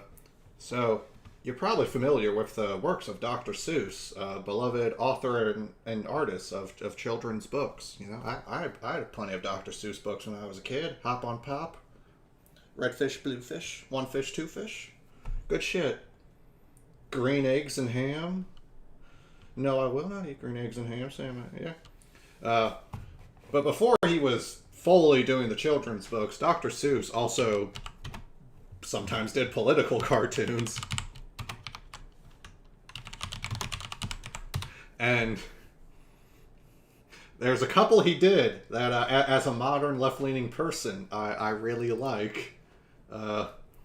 So, because this, you know, the whole MAGA, America First shit. Like, Trump people would say that. And it's like America First and Make America Great Again are older slogans than Trump.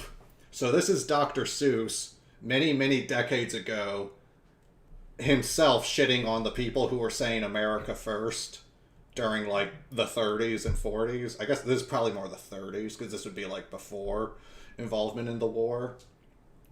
So we have the, babe, have you ever seen these? Yeah, no, I've seen some of that. Okay, yeah. So we have our, I guess, probably a mom. You can tell instantly the Dr. Seuss art style. It's, credit to him for that. Dr. Seuss's style is very distinctive. But so we have, like, the mom and the two kids, and her shirt says America First, because, you know, Ben Garrison didn't invent putting labels on shit so that your political cartoons are fucking understandable. What, you know, it's a particular medium. You gotta adapt and do what you can. But, so the book says Adolf the Wolf. It has a swastika on it. And we just have our reading from the mom here. And the wolf chewed up the children and spit out their bones, but those were foreign children, and it really didn't matter. It's so fucking scathing. Just a completely blasé, and it didn't really matter. Because it's like, yeah, she doesn't give a fuck. She's honest, you know? At least she's honest. When someone tells you they don't give a fuck about an issue, you should believe them. That's what I've started doing. I don't care about trans rights. Like, I believe you. I believe you. You don't care about trans rights. Absolutely you don't.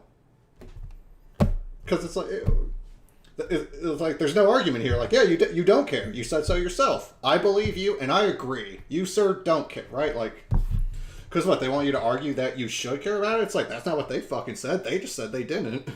Fuck them.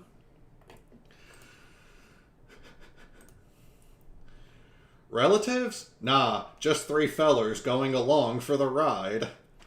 So baby, the America First kangaroo has a kangaroo labeled Nazis, which then has a kangaroo labeled fascist, which unfortunately I do think has a kangaroo labeled communist. Well, falls off a little at the end there, but.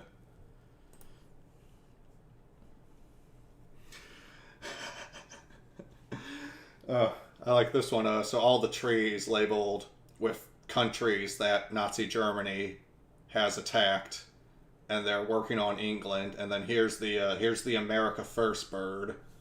You know, the isolationists. It's Europe's war. Ho hum! When he's finished picking down that last tree, he'll quite likely be tired. And here's the other one. Here's the other one we were looking at. The Great U.S. Sideshow. So we have the America First guy, and we have a fucking Nazi with a swastika. See, it's a big old swastika, so you know he's bad. And their beards are linked together. So here's our presenter at the Great U.S. Sideshow. And on this platform, folks, those most perplexing people, the lads with the Siamese beard, unrelated by blood, they are joined in a manner that mystifies the mightiest minds in the land.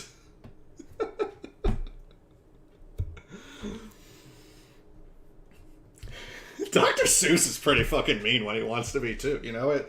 In a way, to me, it makes the children's books like that much nicer, because it's like, you know, that those children's books are him trying to be very, you know, good and fulfilling for the children. Because when he wasn't trying to do that, he could go just as hard the other way around. I respect that. Spraying out the racial prejudice bug.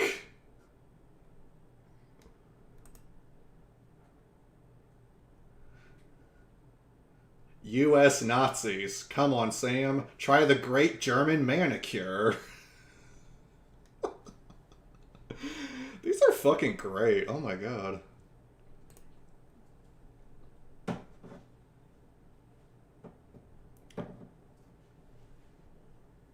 I don't know enough to understand this one. I'm sorry. I clicked on it, but I don't know what the fuck it's talking about.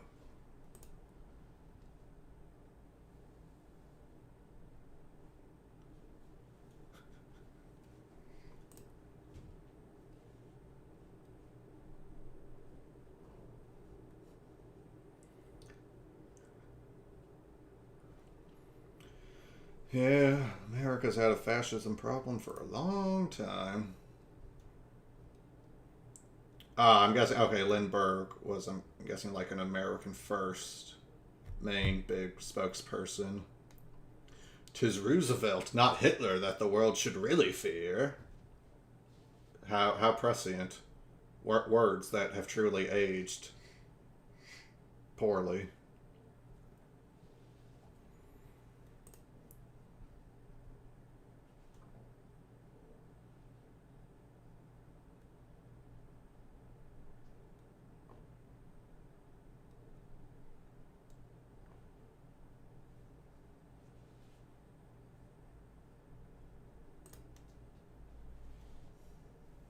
The head eats, the rest gets milked.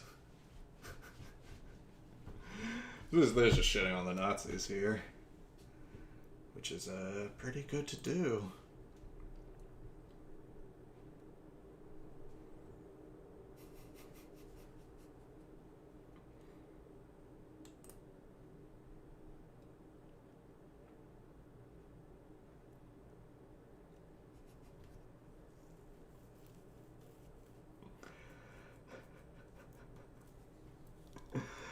Shit, I ain't even gonna read that one. I'll just let that stand there for a sec.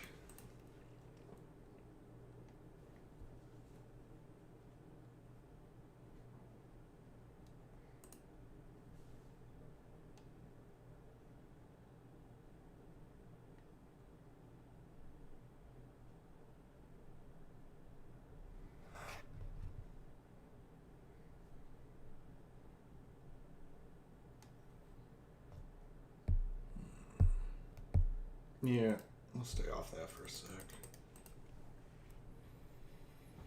Alright, let's do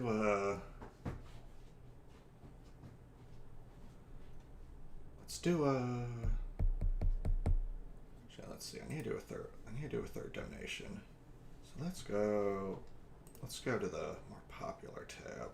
Feeling like it. Let's go to emergencies.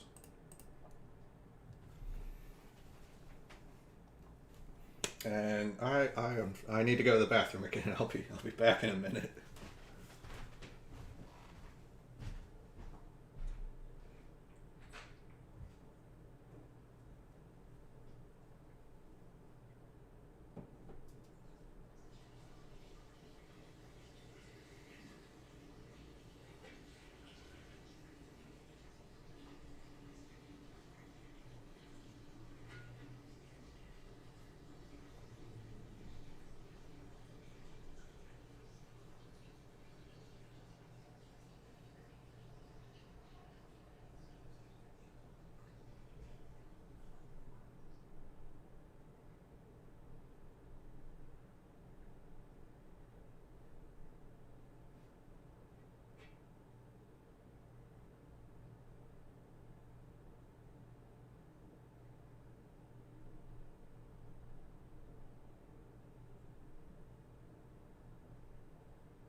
I'm not going to comment. I'm just not going to comment. We're just going to scroll down.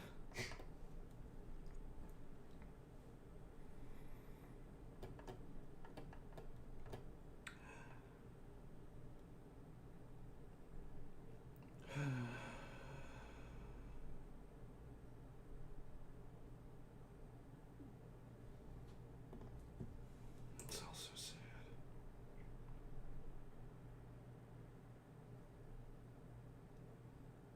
Lots of fractures, internal bleeding, surgery.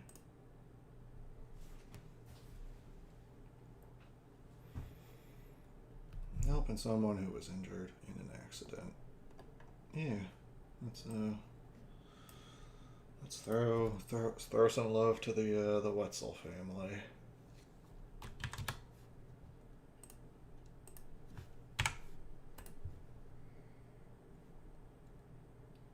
And I'm proud to be an American, 'cause at least I know I'm free.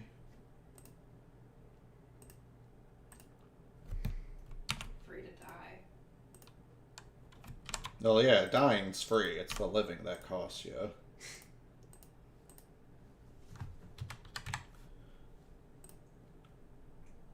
I mean, what, you just think because you're a hard-working, honest, upstanding member of society that we should, like, give a shit about you staying alive? Yeah.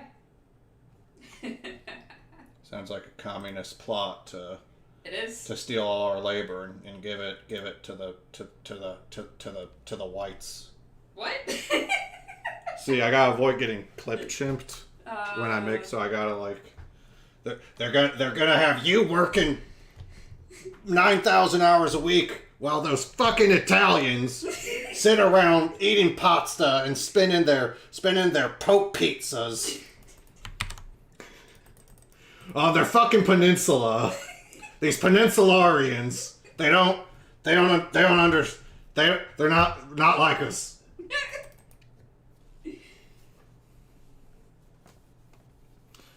They should go and ask fucking Mario and Luigi for some help. How about that? Yeah.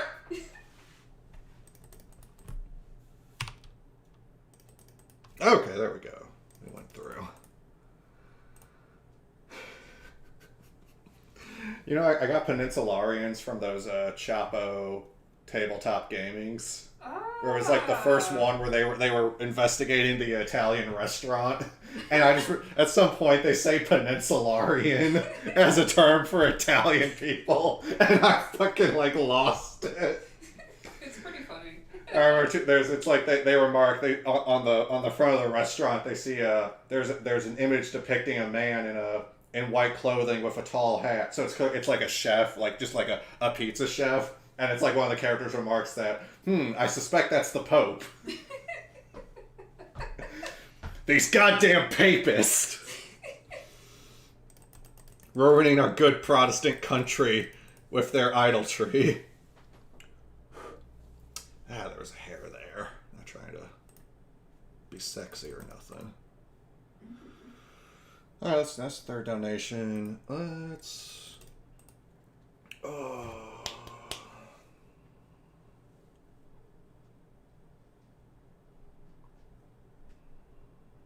Part of me wants to do one more, but part of me wants to save Aamon because I'm kind of feeling like near the end of stream, but I don't want to do the last donation and then just immediately end stream. I like to give us a little just something else as like the end note. So let's just. Oh my god! I can't believe Vosh hates pancakes.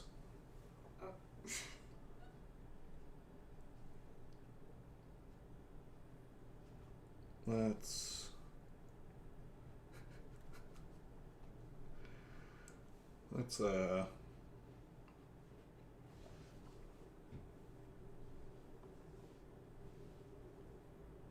I have no idea what the YouTube on this account would even show. It's gonna be a lot of random shit. Let's just mindlessly scroll down for a minute and not click on anything. That sounds fun.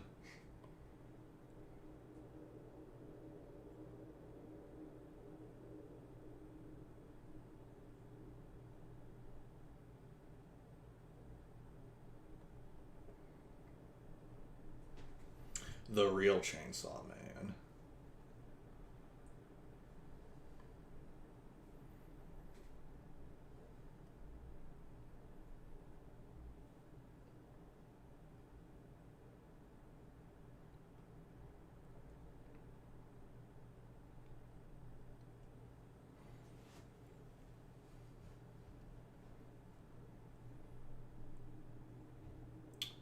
See, I'm stuck now because I.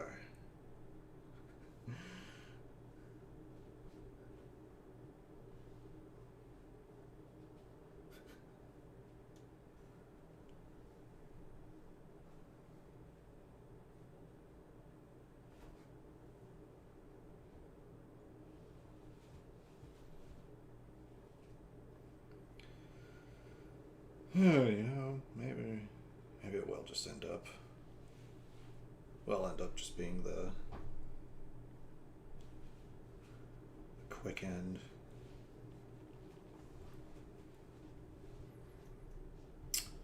But you know what? I can think of one just real quick little teeny tiny itsy witsy thing. Throw up.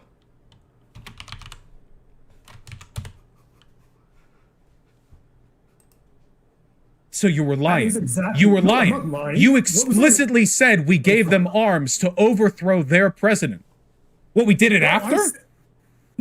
I'm saying the government was overthrown illegally, right? And the US I don't is care. supporting that. Wait, law? What are you, a fucking liberal? Jesus Christ! What? Law! Law!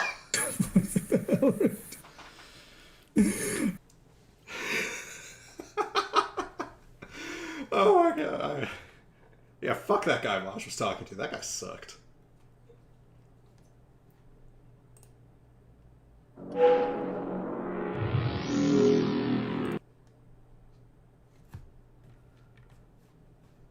White girls see that and they think really pornography, but any man interracial with just Wait, what the fuck do we end up at?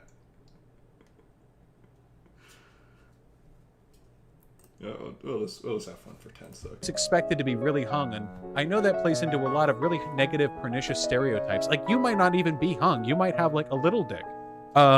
Which maybe, like, white girls see that and they think that's weird. I don't think that's weird. Like, well, I'm a white man. I don't know if you're, like, into men, but if I saw your penis and it was tiny, I wouldn't think it was weird.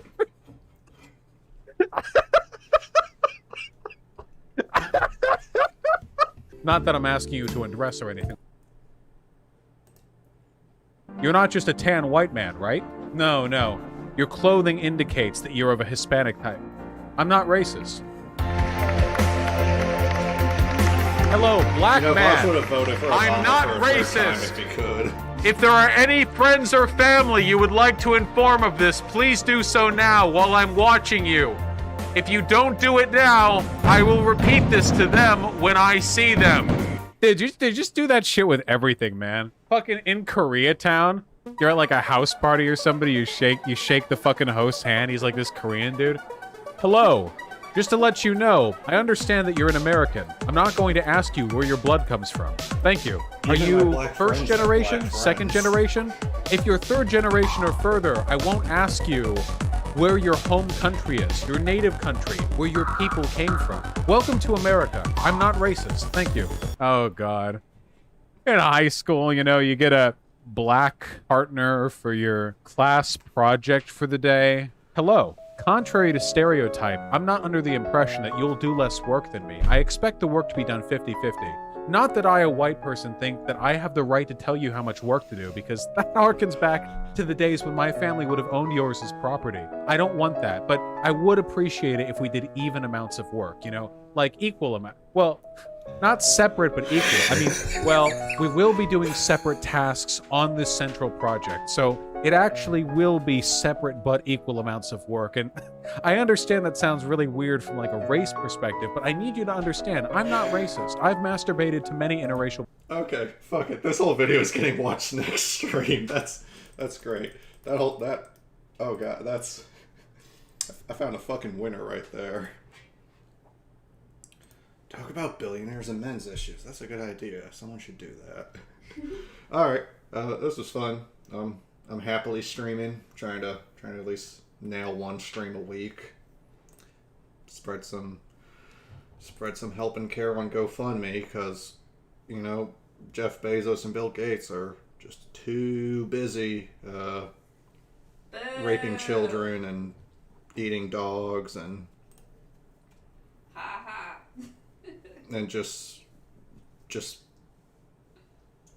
some other gross, disgusting, horrible thing that Eli Valley would draw them doing.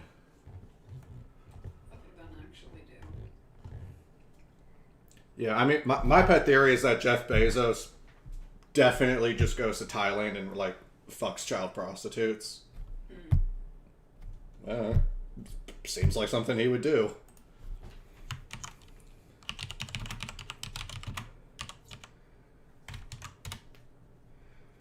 I mean, you're telling me this guy doesn't rape children? Come on. This guy's raping children. I'm willing to go to court and engage in like all the, put forth all the evidence, go through discovery, because